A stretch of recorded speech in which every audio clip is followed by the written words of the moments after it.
नमस्कार दोस्तों, आज हमारे पास एमएससी प्रीवियस में इनऑर्गेनिक केमिस्ट्री का जो टॉपिक है वो है वाल्स डायग्राम।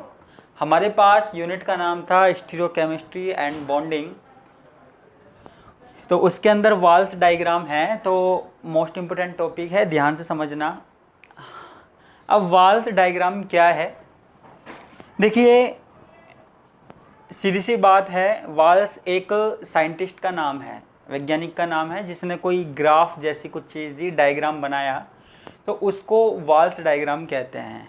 अब हमें सिर्फ इतना सा पढ़ना है कि ये जो वाल्स डायग्राम है वो बनता कैसे है, किस लिए काम में आता है और क्यों काम में आता है, ये चीज़ हमको पढ़नी है। तो वही वाल्स डायग्राम हो गया, ठीक है। तो अब यहाँ पर वाल्स डायग्राम स्टार्ट करने से पहले कुछ चीज़ें मैं आपको बता देता हूँ। मैंने आपको एक थ्योरी पढ़ाई थी, कौन सी? VSEPR theory, VSEPR, valence shell electron pair repulsion theory.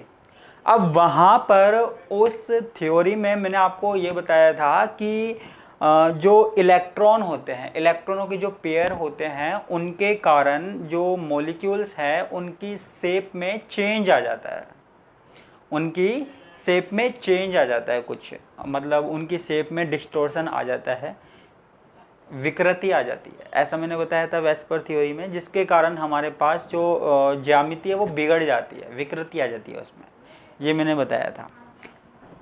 तो क्या हुआ, देखो जब मैंने VSEPR थ्योरी बताई थी तो वहाँ पे मैंने केवल लोन पेयर और बॉन्ड पेयर को बताया था। मतलब वो पूरा का पूरा जो सिद्धांत था, वो पूरी की पूरी थ्योरी थी, वो लोन पेयर और बॉन्ड पेयर पे टिकी हुई थी, ठीक है। किस पे टिकी हुई थी? लोन पेयर और बॉन्ड पेयर पे टिकी हुई थी। इसका मतलब क्या है?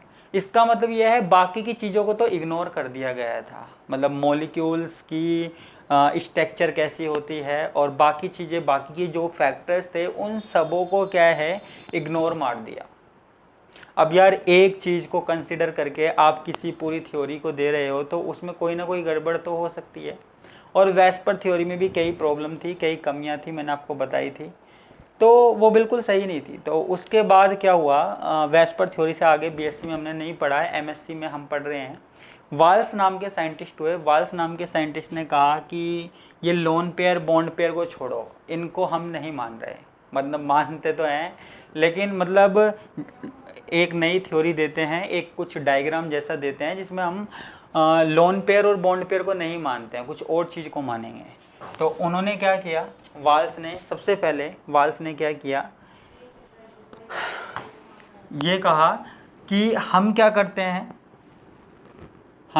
हैं, जो हमारे पास मॉलिक्यूलर ऑर्बिटल थ्योरी, MOT आपने पढ़ी है, सबने पढ़ी है BSc में, molecular orbital theory first year में, और अभी भी आपको पढ़ने को मिलेगी। तो मॉलिक्यूलर ऑर्बिटल थ्योरी, ये वाली थ्योरी आपने नाम सुना होगा, और मॉलिक्यूलर जियोमेट्री, मतलब मॉलिक्यूल की ज्यामिति, इन दोनों के बीच में कनेक्शन बनाते हैं, इन दोनों का कनेक्शन बनाते हैं, इन दोनों के बीच में संबंध बनाते हैं। ऐसा किसने कहा? वाल्स ने बताया।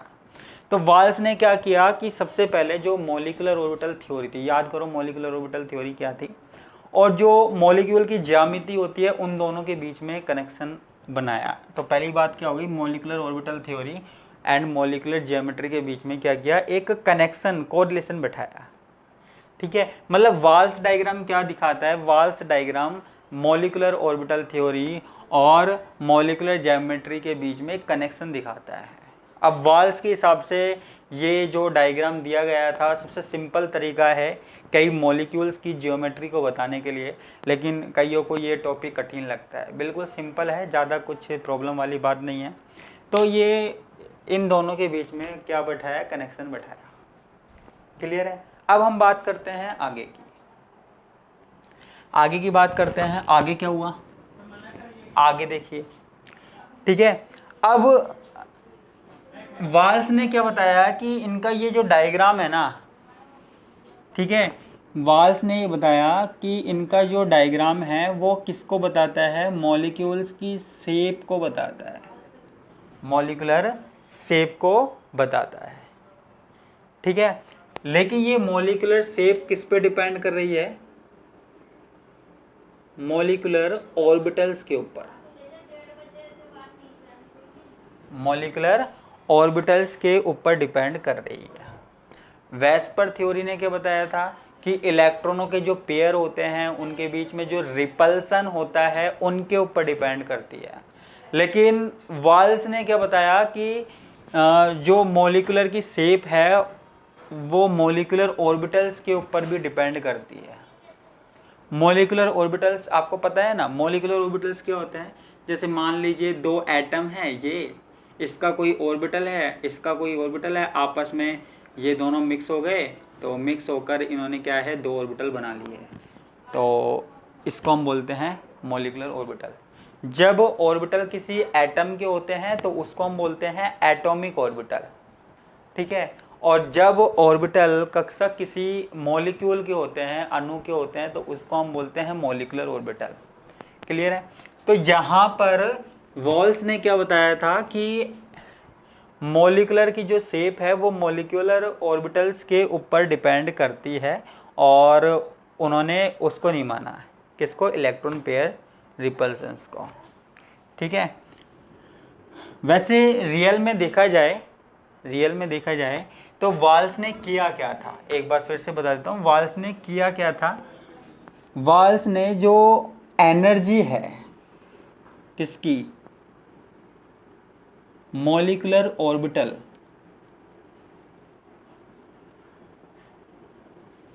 वाल्स ने क्या किया था कि जो मॉलिक्यूलर ऑर्बिटल की एनर्जी है उसको कैलकुलेट किया। तीन बातें मैंने अभी तक बताई थी कि ये जो वाल्स डायग्राम है क्या बताता है? एमओटी मॉलिक्यूलर ऑर्बिटल थ्योरी और मॉलिक्यूलर ज्योमेट्री के बीच में, ज्यामिति के बीच में एक संबंध, कनेक्शन बताता है। उसके बाद मॉलिक्यूल की शेप किस पे डिपेंड कर रही है? मॉलिक्यूलर ऑर्बिटल्स की। यानी कि जब मॉलिक्यूल की शेप के बारे में बताया वाल्स ने, तो उन्होंने किस चीज़ को कंसीडर करा? उन्होंने कंसीडर किया मॉलिक्यूलर ऑर्बिटल्स को ध्यान में रखा। जैसे वेस्पर थ्योरी ने किसको ध्यान में रखा? इलेक्ट्रॉनों के पेयर को, बॉन्ड पेयर को, लोन पेयर को। ऐसे ही इन्होंने किसको कंसीडर करा? इन्होंने इसको ध्यान में रखा, मॉलिक्यूलर ऑर्बिटल्स को।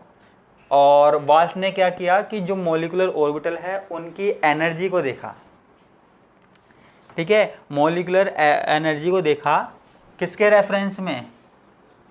उनकी ज्योमेट्री के रेफरेंस में, उनकी ज्योमेट्री के हिसाब से उनकी देखा। ठीक है, और ये ट्राई एटॉमिक मॉलिक्यूल्स के लिए, पेंटा एटॉमिक मॉलिक्यूल्स के लिए किसने देखा? वाल्स ने देखा। ठीक है, तो ये तीन बातें तो सबसे पहले आपको याद रखनी है। अब वाल्स ने क्या बताया? वाल्स ने ये बताया था कि जो मॉलिक्यूल्स है वो बैंड होते रहते हैं, मुड़ते रहते हैं। जैसे मान लीजिए ये कोई मॉलिक्यूल है, ये कोई ऐसे मॉलिक्यूल है और ये बैंड हो गया, ये बैंड हो गया, मतलब ये दोनों इधर आ गए, मुड़ गए। मतलब जैसे एक तो हमारे पास कोई जैसे ये है Li2O है और ये H2O है। ठीक है, तो अब ये देखो Li2O और H2O दोनों एक जैसे होते हैं, दोनों में बस लिथियम और हाइड्रोजन का अंतर है, ऑक्सीजन वही सेम है, एक जैसे होते हैं। लेकिन ये वाला मॉलिक्यूल कैसा होता है? लीनियर होता है, रेखीय होता है। और ये वाला कैसे होता है? ये मुड़ा हुआ होता है, बेंट होता है। कैसा होता है? बेंट होता है। तो इसी चीज़ को वाल्स ने बताया कि कब बेंट होगा, कब ऐसे होगा। तो इस चीज़ को किसने बताया? वाल्स ने बताया। तो ये तीन चीज़ें पहले तो याद कर लेना कि ये वाल्स डायग्राम क्या शो करता है? एमओटी और मॉलिक्यूलर जियोमेट्री के बीच में कनेक्शन बताता है। दूसरी चीज़ मॉलिक्यूल की शेप को बताता है, लेकिन किसके आधार पर कंसिडर किया है हमने? मॉलिक्यूलर ऑर्बिटल्स के आधार पर, हमने इलेक्ट्रॉन पेयर को नहीं लिया है। तीसरी चीज़ कि यहाँ पे मॉलिक्यूलर ऑर्बिटल की जो एनर्जी है उसको कैलकुलेट किया गया वाल्स के द्वारा कैलकुलेट किया गया। उनकी ज्यामिति के आधार पर मॉलिक्यूलर ऑर्बिटल्स की एनर्जी को माना गया, कंसीडर किया गया। इसके नोट्स भी मैं अवेलेबल करवा दूंगा, आपको पीडीएफ मिल जाएगी। ठीक है, जो मैं आपको बताता जा रहा हूँ। उसके बाद इन्होंने क्या किया? जो मॉलिक्यूल्स थे उनकी जो एक्चुअल ज्योमेट्री है, एक्चुअल ज्योमेट्री कौन सी होती है? एक्चुअल ज्योमेट्री का मतलब है जो ज्योमेट्री हम हाइब्रिडाइजेशन में पढ़ते हैं वो वाली। और डिस्टॉर्टेड ज्योमेट्री, डिस्टॉर्टेड ज्योमेट्री, इन दोनों को उन्होंने लिया। मतलब मॉलिक्यूल्स की एक्चुअल ज्योमेट्री जो होती है वो ली और डिस्टॉर्टेड ज्योमेट्री होती है वो ली, ठीक है। और इन दोनों को उन्होंने कंसिडर किया। तो जैसे मान लीजिए एक्चुअल ज्योमेट्री की बात करते हैं, हम एक्चुअल ज्योमेट्री लेते हैं, तो मैं कुछ इस तरीके से लेता हूँ।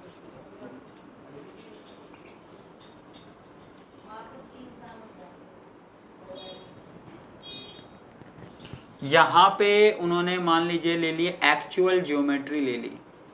किसी भी मॉलिक्यूल की एक्चुअल ज्योमेट्री कौन सी होती है? जो कि संकरण में हम पढ़ते हैं, ज्यामिति में पढ़ते हैं। जैसे हम पढ़ते हैं एसपी हाइब्रिडाइजेशन में हम पढ़ते हैं कि लीनियर रेखीय आकृति होती है, लेकिन कई मॉलिक्यूल की रेखीय नहीं होती है। इसके अलावा कई मॉलिक्यूल्स की हम पढ़ते हैं टेट्राहेड्रल, लेकिन टेट्राहेड्रल नहीं होती है। तो वो एक्चुअल ज्योमेट्री जो संकरण की होती है। और एक होती है डिस्टॉर्टेड ज्योमेट्री, डिस्टॉर्टेड ज्योमेट्री। इन दोनों को ले लिया, एक्चुअल को ले लिया, डिस्टॉर्टेड को ले लिया। अब उन्होंने क्या बताया कि जैसे मान लीजिए कि कोई मॉलिक्यूल है वो 180 डिग्री है, मतलब बिल्कुल सीधा है, और 180 डिग्री के बाद वो मुड़ जाता है। मतलब मॉलिक्यूल में किसी भी अणु में क्या होते हैं, एटम्स होते हैं, वो घूमते रहते हैं, बैंड होते रहते हैं। तो वाल्स ने क्या किया, वाल्स ने ऐसे मॉलिक्यूल्स को लिया, ऐसे अणुओं को लिया जो 90 डिग्री से 180 डिग्री पे या 180 डिग्री से 90 डिग्री पर क्या हो जाता है, रोटेट हो जाता है, घूमते रहते हैं, घूमते रहते हैं। जैसे मान लीजिए ये कोई मॉलिक्यूल है, ये है 180 डिग्री का, और ये मान लो ऐसे घूम गया, ये 90 डिग्री एंगल पे आ गया, तो ऐसे रोटेशन होता है, ठीक है। तो अब वाल्स डायग्राम क्या हुआ, वाल्स डायग्राम में क्या हुआ कि हमने ये जो है यहाँ पर हमने क्या ले ली, एनर्जी ले ली। ये वाल्स डायग्राम बना रहे हैं हमने, एक तरफ तो ले लिए एक्चुअल ज्योमेट्री और एक तरफ ले ली डिस्टॉर्टेड ज्योमेट्री। कहीं लिखा हुआ नहीं मिलेगा, नहीं मैं बता रहा हूँ। यहाँ ले ली एक्चुअल ज्योमेट्री ले ली, यहाँ डिस्टॉर्टेड ज्योमेट्री ले ली। कंफ्यूज हो रहे हो तो मत लिखो कि कहाँ पर एक्चुअल है, कहाँ पर डिस्टॉर्टेड ज्योमेट्री है। ये हम वाल्स डायग्राम बना रहे हैं। वाल्स डायग्राम में यहाँ पर जो मॉलिक्यूल हम बनाएंगे, जिन मॉलिक्यूल के बारे में हम यहाँ लिखेंगे, वो 180 डिग्री पर होंगे, और यहाँ पे जो लिखेंगे वो 90 डिग्री पर होंगे। ये बात ध्यान रखना, ठीक है, इस बात को मत बोलना। अब इस वाले एक्सिस पर, इस वाले अक्ष पर क्या होगी, एनर्जी होगी, ऊर्जा होगी, और इस वाले एक्सिस पर क्या होगा, बॉन्ड एंगल होगा, बॉन्ड एंगल, ठीक है। अब जैसे हम यहां पर पढ़ रहे हैं AH2, यानी कि क्या है, ट्राई एटॉमिक मॉलिक्यूल के बारे में पढ़ रहे हैं, तो उसका बॉन्ड एंगल होगा।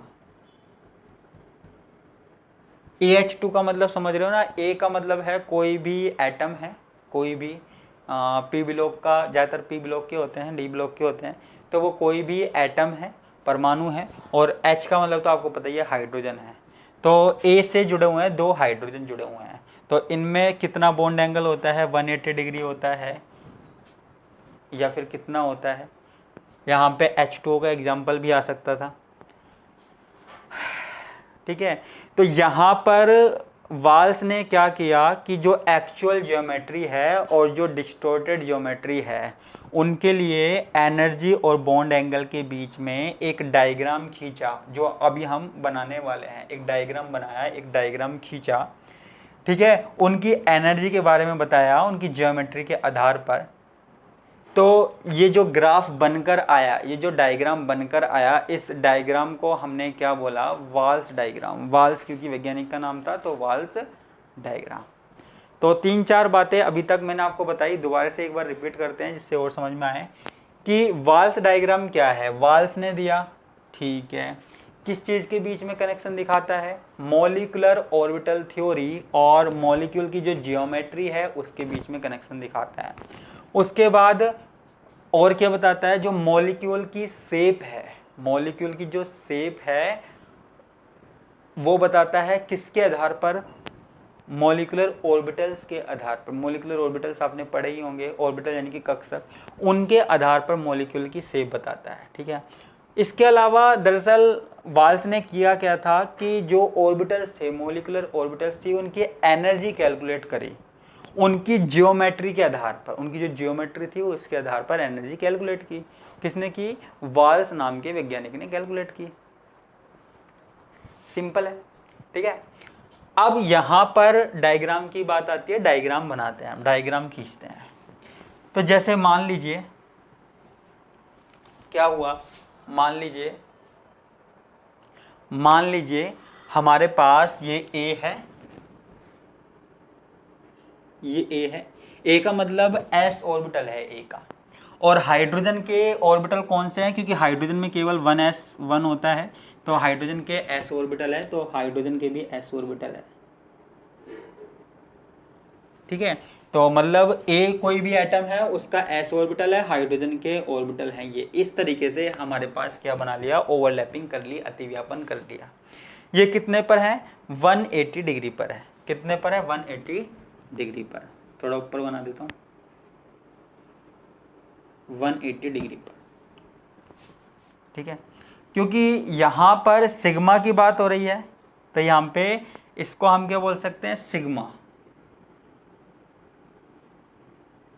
जी। अब कई जगह जी लिखा मिलता है, यू लिखा मिलता है, तो इनका मतलब क्या हुआ? जी का मतलब होता है ग्रेड। ग्रेड अगर आपने कभी बीएससी में पढ़ा हो 3rd ईयर में, तो ग्रेड का मतलब क्या होता है कि आप जब किसी ऑर्बिटल के एक तरफ जाते हो और दूसरी तरफ जाते हो, आपको समान तरह के चिन्ह मिलते हैं, तो उसको हम बोलते हैं ग्रेड, सम। ठीक है। तो ये एस वाला ग्रेड होता है। और जब आपको किसी ऑर्बिटल में एक तरफ जाते हैं तो कुछ और मिलता है, दूसरी तरफ जाते हैं तो कुछ और मिलता है, तो उसे हम क्या बोलते हैं? अनग्रेड। तो उसे हम लिखते हैं यू से, यानी कि विषम। ग्रेड का मतलब होता है सम, और अनग्रेड यानी कि यू का मतलब होता है विषम। समझ जाना। तो यहाँ पे हमने क्या लिख दिया? सिग्मा लिख दिया। ठीक है। तो मान लीजिए 2 सिग्मा जी ऑर्बिटल। अब यहाँ पे इसकी एनर्जी कुछ इस तरीके से हम बनाते हैं। अब यहाँ पे जो ये मॉलिक्यूल था ये थोड़ा सा बेंड हो गया, मुड़ गया, बेंडिंग आ गई इसमें। तो ये ऑर्बिटल, ये ऑर्बिटल, ये ऑर्बिटल, ये बेंड हो गया मतलब कितने डिग्री पर हो गया? ये हो गया हमारे पास कितने पर? 90 डिग्री पर हो गया। ठीक है। इसको हम डिनोट कर रहे हैं 2a1 से। अब आप कहोगे सर ये a1 कहाँ से लिख दिया? आप क्या क्या लिखे जा रहे हो? तो देखो एक बात आपको बताना चाहूँगा, हमारे पास पॉइंट ग्रुप एक चैप्टर है सिमेट्री जिसमें हम पढ़ते हैं, तो वहाँ पे हम हर पॉइंट ग्रुप का निकालते हैं, वहाँ पे ऐसे साइन बनते हैं कुछ। तो ये चीज़ें आपको तभी समझ, या तो आप यहाँ पे सीधी सी बात है 2-3 बार ये आएगा तो आप रट लो, या फिर आप पॉइंट ग्रुप पढ़ते हो, जब सिमेट्री वाला चैप्टर पढ़ोगे, पॉइंट थ्योरी पढ़ो, ग्रुप थ्योरी पढ़ोगे, तो वहाँ पर आपको ये पढ़ने को मिला होगा। और या फिर हम पढ़ेंगे, और अगर आपने नहीं पढ़ा तो कोई दिक्कत नहीं है, बस थोड़ा सा याद रखो पॉइंट ग्रुप में हमको पढ़ने को मिलेगा। ठीक है। तो ये हो गया। तो इसकी एनर्जी क्या होती है? ये होती है। ठीक है। 180 डिग्री और 90 डिग्री है। क्लियर है? अब यहाँ पे क्या हुआ? ये दिख रहा है, ये जो A वाला है इसका S ऑर्बिटल है, और हाइड्रोजन वाले हैं इनके दोनों ऑर्बिटल है। क्लियर है? अब यहाँ पे अगला देखते हैं। यहाँ पे देखो इसकी एनर्जी ज़्यादा है, इसकी थोड़ी सी कम है। ये मत सोचना बराबर है, ये थोड़ा नीचे है, इसकी एनर्जी कम है, यानी कि एनर्जी जिसकी कम होती है वो ज़्यादा स्टेबल होता है, तो ये ज़्यादा स्टेबिलिटी दिखाता है ये वाल्स डायग्राम में। ठीक है। अब आगे क्या होता है? आगे हमारे पास आता है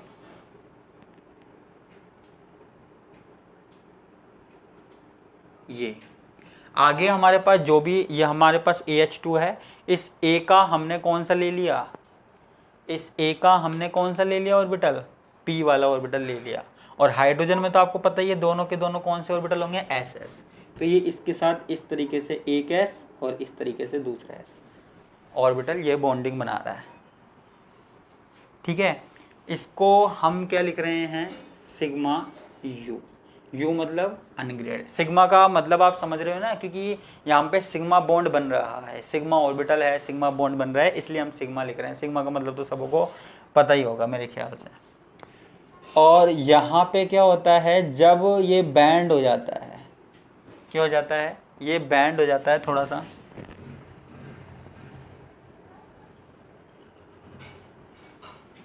तो एनर्जी कुछ ज़्यादा हो जाती है। क्या हो जाती है, एनर्जी कुछ ज़्यादा हो जाती है। इसको हम लिख रहे हैं, इसको डिनोट करने का तरीका आप याद रखना 1v2। ये पॉइंट ग्रुप में आपको चीज़ें पढ़ने को मिलेगी। ठीक है, यहाँ बैंड होने के बाद इसको एक तरीके से आप ये लगा लो, नाम दे दिया गया, ये नाम हो गया। तो इसकी स्ट्रक्चर कैसे बनेगी, ये P ब्लॉक का है और ये S वाले इधर थोड़ा सा नीचे बना देता हूँ मैं, क्योंकि यहाँ पे बैंड हो गया है। इसकी एनर्जी क्या है, इससे ज़्यादा है। ठीक है, इसकी एनर्जी क्या है, इससे ज़्यादा है। यहाँ पे क्या होता है, एसिमेट्रिक कॉम्बिनेशन होता है। ठीक है, अब यहाँ पे इसकी एनर्जी ज़्यादा क्यों है, मतलब ये कम अनस्टेबल होगा, मतलब स्टेबल नहीं होगा, सॉरी स्टेबल नहीं होगा ज़्यादा, क्योंकि यहाँ पर क्या है, कॉम्बिनेशन सही नहीं है। ये S वाला जो है ना, वो P वाले के साथ सही तरीके से कॉम्बिनेशन नाम पे नहीं बैठा पा रहा है, एसिमेट्रिक कॉम्बिनेशन है। ठीक है, अब इसके बाद एक और आता है। अब इसके बाद हमारे पास क्या आते हैं, लास्ट, इसको यहाँ से बंद कर देते हैं। अब देखो P ऑर्बिटल है, P ऑर्बिटल में और भी होंगे। P ऑर्बिटल में मान लीजिए ये और ऑर्बिटल भी होंगे, ये एक ही तो ऑर्बिटल बनाया ना, बाकी के ये एक ऑर्बिटल इस एक्सिस पे और एक ऑर्बिटल इस एक्सिस पे होगा। ठीक है, और यहाँ पर ये बाकी के ये जो हाइड्रोजन के चल रहे हैं, ये मतलब हम एक तरीके से पॉसिबिलिटी दिखा रहे हैं कि जो हाइड्रोजन के ऑर्बिटल है वो इस A वाला जो एटम है इसके ऑर्बिटल के साथ कैसे बॉन्ड बनाते हैं। तो यहाँ पर क्या हुआ कि ये इस तरीके से यहाँ पे हमने दिखा दिया। और यहाँ, हाँ, यहाँ पे एनर्जी क्या होती है, कम हो जाती है।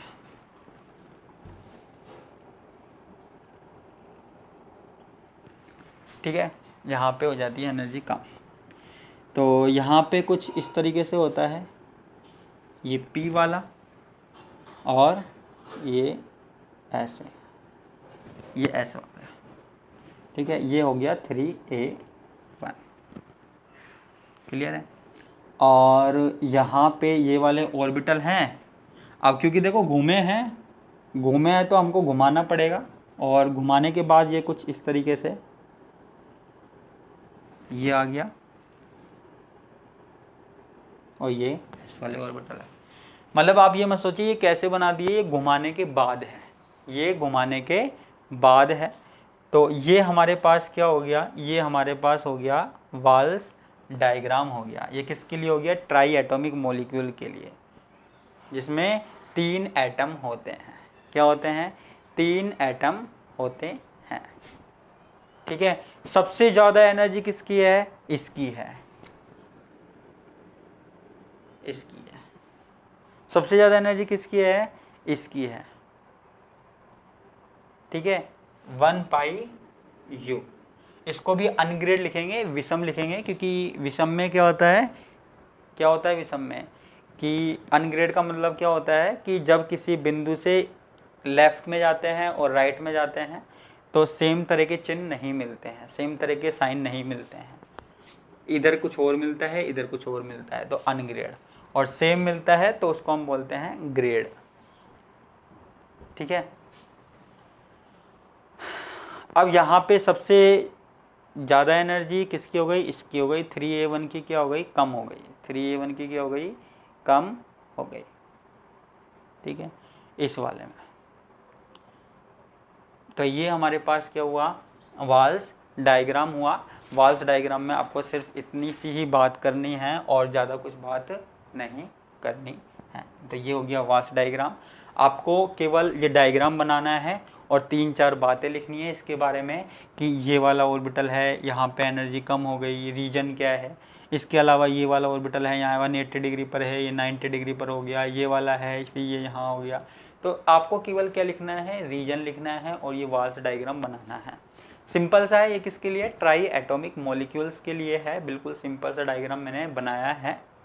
ठीक है, और बाकी के टॉपिक हम पढ़ेंगे नेक्स्ट क्लास में। और इसमें अगर आपको कोई दिक्कत है, थोड़ी सी प्रयास करना पड़ेगा, कोशिश करनी पड़ेगी, ट्राई करना पड़ेगा, तभी आपके पास ये इसका कंसेप्ट क्लियर हो पाएगा। ये डायग्राम को आपको रट लो एग्ज़ाम के लिए कि ये ऐसे बनना है, बस ये डायग्राम बनाना है और 3-4 बातें लिखनी है बस, कि किस किस के बीच में होता है, इनके बीच में तो कनेक्शन दिखाता है, मॉलिक्यूलर की शेप बताता है किसके आधार पर, मॉलिक्यूलर ऑर्बिटल्स के आधार पर, और ज्योमेट्री के आधार पर एनर्जी को भी कैलकुलेट करता है। कौन, वाल्स डायग्राम, वाल्स नाम के साइंटिस्ट ने दिया था। तो ये हमारे पास क्या हुआ, वाल्स डायग्राम हुआ। आगे की बात करेंगे हम नेक्स्ट वीडियो में। धन्यवाद।